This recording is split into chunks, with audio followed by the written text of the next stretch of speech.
আপনাদের 50 লক্ষ ছাড়িয়ে গেল ভোটার তালিকায় বাদ পড়া নাম। আপনাদের কি কারণে এই ভোটারের নাম বাদ গেল, খসড়া তালিকা যে আপনাদের প্রকাশ করা হবে সেই খসড়া তালিকায় আপনাদের কাদের নাম বাদ হতে চলেছে। তো চলুন এই ভিডিওটির মাধ্যমে আপনাদের সমস্ত কিছু ডিটেলসে জানাবো।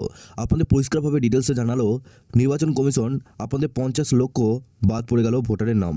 সবকিছু তথ্য আপনারা এই ভিডিওটির মাধ্যমে সমস্ত কিছু ডিটেলসে জানতে পারবেন। আপনারা অবশ্যই শেষ পর্যন্ত ভিডিওটিকে দেখবেন এবং আপনি যদি আমাদের এই চ্যানেলে নতুন হয়ে থাকেন চ্যানেলটিকে অবশ্যই সাবস্ক্রাইব করে বেল নোটিফিকেশনটা অল করে দিবেন। আপনারা পারলে অবশ্যই এই ভিডিও ডেসক্রিপশনে আমাদের একটি হোয়াটসঅ্যাপ গ্রুপ এবং টেলিগ্রাম গ্রুপের লিঙ্ক রয়েছে, ওখানে যুক্ত হয়ে যান।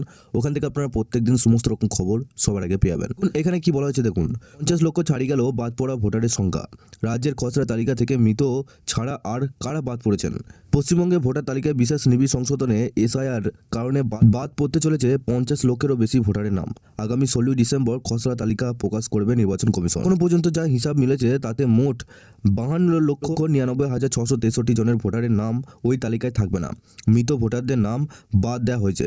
এছাড়াও নানা কারণে ভোটার তালিকা থেকে নাম বাদ পড়েছে বলে খবর। কমিশন সূত্রে জানা গেছে এখনো পর্যন্ত এই রাজ্যে মৃত হিসাবে চিহ্নিত করা হয়েছে 23,48,095 জন ভোটারকে, তাদের নাম বাদ চলে গেছে। এছাড়া এক ঠিকানা থেকে অন্য ঠিকানায় যারা স্থানান্তরিত হয়েছেন 18 লক্ষ এরকম ভোটার কার্ড বাদ গেছে। 18,55,302 জন পুরনো ঠিকানায় তালিকা থেকে তাদের নাম বাদ পড়েছে। খসড়া ভোটার তালিকায় রাখা যাচ্ছে না নিখোঁজ ভোটারদের নামও।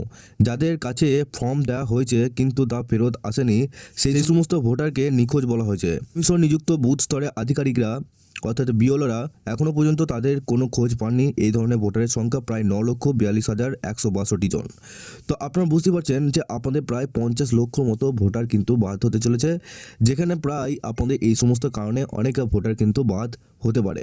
তো আপনি যদি এই সমস্ত আপনাদের কারণ যদি থেকে থাকে সেক্ষেত্রে আপনাদের ভোটার কার্ড কিন্তু বাদ হওয়ার সম্ভাবনা রয়েছে। তবে আপনি যদি একদম স্থায়ী বাসিন্দা হয়ে থাকেন সেক্ষেত্রে আপনাদের কোনো কিছু অসুবিধা নেই।